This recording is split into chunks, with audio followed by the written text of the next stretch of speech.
আমাদের প্রাতঃস্মরণীয় আমাদের বাঙালির বিশেষ করে ভারতীয়দের নবজাগরণের ক্ষেত্রে যার অবদান রামমোহন এবং বিদ্যাসাগরের সমতুল্য, তিনি হলেন Vivian Derozio, Henry Louis Vivian Derozio. তিনি জন্মগ্রহণ করলেন আজকের দিনে।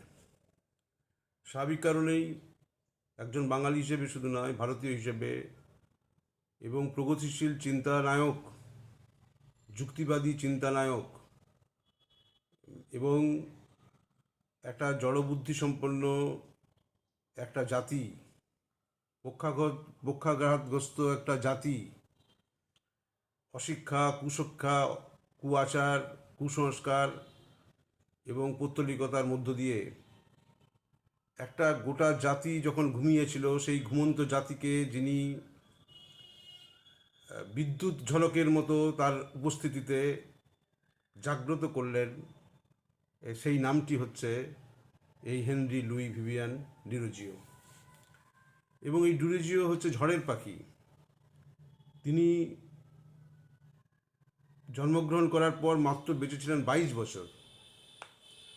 এই অত্যন্ত স্বল্প পরিসর জীবনে 8 বছর তিনি পড়াশোনা করলেন, 8 বছর হচ্ছে তার কর্মজীবন, আর শৈশবকাল, শিশুকাল মাত্র 6 বছর। এই যদি আমরা বিভাজন করি তাহলে দেখব এই 8 বছরের কর্মজীবনে তিনি এই বাংলার বুকে যে মহাপ্রলয় ঘটিয়ে গিয়েছিলেন, তাকে যদি আমরা এই সময়কালে স্মরণ না করি তাহলে অত্যন্ত তার প্রতি বিরূপতা হবে এবং আমাদের তার প্রতি কৃতজ্ঞতা থেকে আমরা অনেকখানি নিজের দূরে রাখব। সুতরাং কৃতজ্ঞতা চিত্তেই ডিরোজিওকে আমাদের স্মরণ করতে হবে। তিনি যখন জন্মগ্রহণ করলেন তার পরবর্তী সময়ে আপনারা জানেন যে 1815 সালে তিনি ডুমন সাহেবের ওই যে ধর্মতলার একাডেমিতে তিনি পড়াশোনা করতে গেলেন। এবং যখন পড়াশোনা করছেন সে সময় এই বাংলার অবস্থা কেমন ছিল? এক কথায় ঘন অন্ধকার, একেবারে কুসংস্কারে আবিল। গোটা বাংলা শাস্ত্র, শনি পুজো থেকে শুরু করে সমস্ত রকম কুসংস্কারের জালে আচ্ছন্ন। তখন এই একদিকে হচ্ছে সতীদাহ প্রথা, নারীদের উপর নির্মম এবং সেই হচ্ছে অবরুদ্ধ করার মতো এক প্রায় শাস্ত্রজ্ঞ পণ্ডিতদের তাদের নিদান অনুযায়ী তাদেরকে একে অবগুণ্ঠিত জীবন একেবারে জীবনযাপন করতে হতো। কোনো অধিকার নারীদের ছিল না। নারী শিক্ষা বলতে ছিটে ফোটাও নারী শিক্ষা ছিল না। নারীদের শিক্ষা গ্রহণ করা তখন ছিল নিষিদ্ধ। এরকম একটা বাংলার বুকে জন্মগ্রহণ করে পড়াশোনা করছেন তখন এই ডিরোজিও। এবং এই বাংলায় তখন ছিল এতটাই কুসংস্কার এবং যুক্তিহীন একটা বদ্ধ জলাশয়ের মধ্যে একটা জাতি নিমজ্জিত হয়েছিল। তাদের যে চেতনা, চিন্তা, কোনো আধুনিক শিক্ষা, কোনো যে সমস্ত শিক্ষা ছিল সে শিক্ষা ছিল অতি যৎসামান্য, টোল, চতুষ্পাঠী, এই সমস্ত মক্তব, মাদ্রাসা, এইসবের মধ্য দিয়ে ছিটে ফোটা শিক্ষা যা হতো।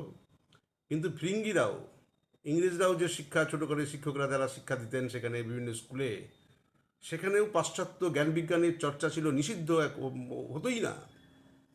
এবং সেই জ্ঞান বিজ্ঞান চর্চাহীন সেখানে শুধুমাত্র কাজ চালানোর মতো ইংরেজি শিক্ষার ব্যবস্থা, ইংরেজি ট্রেনিং ব্যবস্থা তৈরি করা হয়েছিল। এইরকম একটা অন্ধকারময় পরিবেশ, মধ্যযুগীয় অন্ধকার, নিকষ কালো অন্ধকারের মধ্যে জন্মগ্রহণ করলেন ডিরোজিও। এবং আপনারা জানেন যে 11 বছর পর যখন ডিরোজিওর বয়স 11, অর্থাৎ 11 বছর যখন বয়স, সেই সময় বিদ্যাসাগর জন্মগ্রহণ করলেন। বিদ্যাসাগরের জন্ম 1800, আপনারা জানেন যে 20 সালে। এবং 1820 সালে জন্মগ্রহণ করার পর বিদ্যাসাগরের যখন পড়াশোনা শুরু করলেন, তার আগে ডিরোজিও পড়াশোনা তখন এই শুরু করেছেন পড়াশোনা। এবং 2015 সালের পর থেকে তিনি যে শিক্ষা গ্রহণ করলেন সে হচ্ছে আধুনিক শিক্ষা এবং চিন্তা চেতনার দিক থেকে এগিয়ে থাকা শিক্ষা, যুক্তিবাদী চিন্তা এবং যুক্তিবাদ তিনি প্রতিষ্ঠা করলেন এই বাংলার বুকে। 1800 অনেক আবেদন নিবেদন করার পর আমাদের রাজা রামমোহন রায় অনেক চেষ্টা করেছেন। 1813 সালে প্রথম আমরা জানেন যে এই ব্রিটিশ সরকার মাত্র 1 লক্ষ টাকা শিক্ষার জন্য বরাদ্দ করলো, এবং এই অপ্রতুল টাকাও এই টাকাও ঠিকমতো ব্যবহার হতো না। 1826 সালে হিন্দু কলেজে শিক্ষক হিসেবে যোগদান করলেন এই ডিরোজিও। ডিরোজিও শিক্ষার ক্ষেত্রে আমূল পরিবর্তন করলেন, এবং সেখানে তার শিক্ষা পদ্ধতি ছিল সম্পূর্ণ আধুনিক এবং সম্পূর্ণ অন্য রকমের, ভিন্ন রকমের শিক্ষা তিনি চালু করলেন।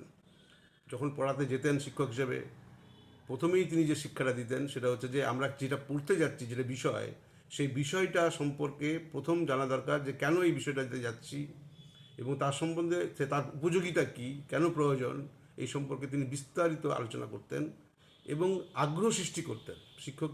শিক্ষার্থীদের আগ্রহটাই ছিল প্রধান, তিনি মনে করতেন। বিষয়ের প্রতি আগ্রহ সৃষ্টি করতেন, শুধু একটা বিষয় পড়াতেন না। ইতিহাস এবং ইংরেজি শিক্ষক হলেও তিনি সমাজ বিজ্ঞান পড়াতেন, সমাজ বিজ্ঞান সমস্ত ক্ষেত্রে তার ব্যুৎপত্তি ছিল, এবং অসাধারণ একজন পণ্ডিত ব্যক্তি হিসেবেও এবং কবি হিসেবেও ডিরোজিও বিখ্যাত ছিলেন। এবং তিনি ওই হিন্দু কলেজে যাওয়ার পর পিলপিল করে ছাত্ররা তার ক্লাস করতে আসতো, এবং তিনি যুক্তিবাদী চিন্তার মধ্যে দিয়ে এবং শুধুমাত্র শিক্ষার ওই বিদ্যাশিক্ষার ওই পুঁথিগত শিক্ষার মধ্যে তিনি শিক্ষাকে আবদ্ধ করতেন না, শিক্ষাকে ছড়িয়ে দিতেন। দু ডানা মেলে যেন পাখি মুক্ত বিহঙ্গের মতো ছাত্ররা বিচরণ করতে পারে শিক্ষাঙ্গনে। নানা প্রশ্ন যখন তার উদ্গত হতো, সেই প্রশ্নের উত্তর তিনি দিতেন। তিনি বিতর্ক সভা করতেন, এবং সেই বিতর্ক সভা যখন তা হতো, সেই বিতর্ক সভায় শত শত মানুষ সেখানে যোগদান করতেন তার কথা শোনার জন্য। এবং সমাজে যে আলোড়ন তৈরি করলেন, শাস্ত্রজ্ঞ যারা পণ্ডিত, ব্রাহ্মণ্যবাদী পণ্ডিতরা যারা শাস্ত্র ছাড়া একচুলও লড়তেন না, তারাও ক্ষিপ্ত হইলেন এই ডিরোজিওর উপর। ডিরোজিও নানাভাবে তিনি যে ছাত্রদের একটা ইয়ং বেঙ্গল দল তৈরি করলেন। সেই ইয়ং বেঙ্গল দল, তার মধ্যে যে সমস্ত ছাত্ররা ছিলেন, আপনারা জানেন দক্ষিণরঞ্জন মুখোপাধ্যায়, সেখানে প্যারীচাঁদ মিত্র, এরকম নানা ছাত্র যারা অংশগ্রহণ, তার সঙ্গে ইয়ং বেঙ্গল দলের নাম লেখালেন। সেই ইয়ং বেঙ্গল দলটা তিনি করে তাই ছাত্রদের মধ্যে মাথার মধ্যে ঢুকিয়ে দিতে সক্ষম হয়েছিলেন যে যুক্তিবাদ, কোনো বিষয় যুক্তি ছাড়া মেনে নেব না। এবং তাকে তখনকার হচ্ছে সমস্ত পাশ্চাত্য দর্শন, পাশ্চাত্য শিক্ষা, এই সমস্ত তিনি তাদের কাছে শিক্ষার জন্য রাখলেন। এবং সেই শিক্ষা, পাশ্চাত্য শিক্ষা পেয়ে এমন ছাত্রদল যুক্তিবাদী তৈরি হলো, ব্রাহ্মণ ছেলেরা তারা উপবীত ধারণ করতে চাইতেন না। এমনকি তারা নিজেদের উপবীত অর্থাৎ ওই পৈতে তারা ছুঁড়ে ফেলে দিতেন। এরকমভাবে তারা তৈরি হলেন।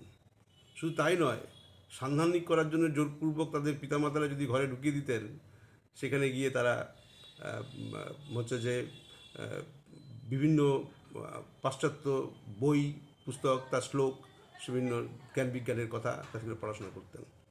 স্বাভাবিক কারণেই একটা বিপ্লব তৈরি হলো সমাজের মধ্যে। এই ডিরোজিও সেই বিপ্লবটা তৈরি করতে পেরেছিলেন।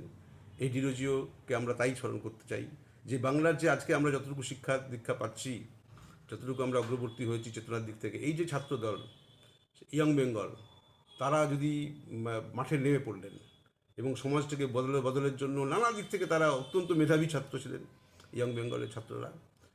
সেই সব ছাত্রদের একটা দল, তারা হচ্ছে যে আমাদের সমাজটাকে এগিয়ে নিয়ে যাওয়ার চেষ্টা করলেন। আজকে আমরা যে বাংলাকে পাই, বাংলার শিক্ষা, সংস্কৃতি, চিন্তা চেতনা বিদ্যাসাগরের হাত ধরে এবং ডিরোজিওর হাত ধরেও বলতে পারি। ডিরোজিওকে এই সমাজ সহ্য করতে পারেনি। যেমন আপনারা জানেন গ্যালিলিওকে এই সমাজ সহ্য করতে পারেনি, ব্রুনোকে হত্যা করেছিল, তাকে সহ্য করতে পারেনি। তার বিরুদ্ধে নানা রকম হচ্ছে অভিযোগ, শুধু অভিযোগ না, তাকে বেত্রাঘাত পর্যন্ত করা হয়েছে, তাকে মৃত্যুর হুঙ্কার দেওয়া হয়েছে। এই সমস্ত অপবাদ, লাঞ্ছনা, গঞ্জনা থেকে সহ্য করেও ডিরোজিও তার কাজ চালিয়ে গেছেন। দুঃখের হলেও সত্যি, এই ডিরোজিও মাত্র 22 বছর বয়সে 1831 সালে তিনি প্রয়াত হন। প্রয়াতের আগে তাকে হিন্দু কলেজ থেকে বহিষ্কার করা হয়, এবং অত্যন্ত বেদনার। তাকে এই যে তিনি সমাজের ছাত্রদের খেপিয়ে তুলছেন, সমাজের প্রথাগত শাস্ত্রজ্ঞ পণ্ডিতদের বিরুদ্ধে খেপিয়ে তুলছেন, এবং যুক্তিবাদকে প্রসারিত করছেন, এবং মৌলিক চিন্তার জগৎকে প্রসারিত করছেন, এর জন্য এবং বিনা যুক্তিতে কোনো শাস্ত্রের কোনো কথা মেনে নেওয়া হবে না, এই কথা তিনি সমাজে প্রচার করছেন। এবং এই ঘটনার জন্য তাকে এই হিন্দু কলেজ থেকে তাকে বহিষ্কার করা হয়। যাই হোক, এই মহান পণ্ডিত, কবি এবং সমাজ সংস্কারক লিরোজিওকে আমরা আজকে স্মরণ করতে চাই, স্মরণ করা উচিত। এবং আমাদের এই একই অবস্থা একবিংশ শতাব্দীর প্রথমার্ধেও আমরা দেখি, এবং এই ভারতবর্ষে কুসংস্কারের রূঢ় জাল বিস্তৃত হয়ে আছে। এখনও আমরা কুসংস্কার থেকে মুক্ত হয়েছি এই কথা বলতে পারবো না। হয়তো সতীদাহ প্রথা নেই, হয়তো অনেক প্রথা আমরা বর্জন করতে পেরেছি, কিন্তু নানা দিক থেকে কুম্ভমেলায় যখন লক্ষ লক্ষ মানুষ পিলপিল করে অলৌকিকতা, তারা নাকি পাপমুক্ত হবেন, এই দৃষ্টিভঙ্গি নিয়ে যখন তারা স্নান করতে যান, তখন আমাদের লজ্জা অবনত হয়ে যারা যারা শিক্ষিত মানুষ, যারা যুক্তিবাদী মানুষ, অলৌকিকতা বিরোধী মানুষ, যারা মানে যারা সন্দেহ করেন, যুক্তি ছাড়া এগোন না, প্রশ্ন করেন প্রতিটি ঘটনাকে, তাদের মধ্যে বেদনা সঞ্চার হয়। এই ভারতবর্ষ তো আমরা স্বাধীনতার পর চাইনি, আমরা চাই বিজ্ঞান ভিত্তিক, বিজ্ঞান মনস্ক এক ভারত, সুন্দর ভারত, যুক্তিবাদী ভারত, চেতনার ভারত। সুতরাং এই ভারতকে যদি আমাদের প্রতিষ্ঠিত করতে হয়, এই ডিরোজিওর মতো ব্যক্তিত্বকে, রামমোহনের মতো ব্যক্তিত্বকে, বিদ্যাসাগরের মতো ব্যক্তিত্বকে আজকে আমাদের স্মরণ করা দরকার। ডিরোজিওকে আমরা স্মরণ করি এবং করা উচিত। এবং ডিরোজিওকে আজকে প্রণম্য ব্যক্তিত্ব হিসেবে তাকে, একজন ফিরিঙ্গি যিনি যে অবদান রেখে গেছেন, তাকে স্মরণ করে আমরা তাকে আরেকবার স্মরণ করে আমরা তাকে প্রণাম জানাবো এবং শ্রদ্ধা জানাবো।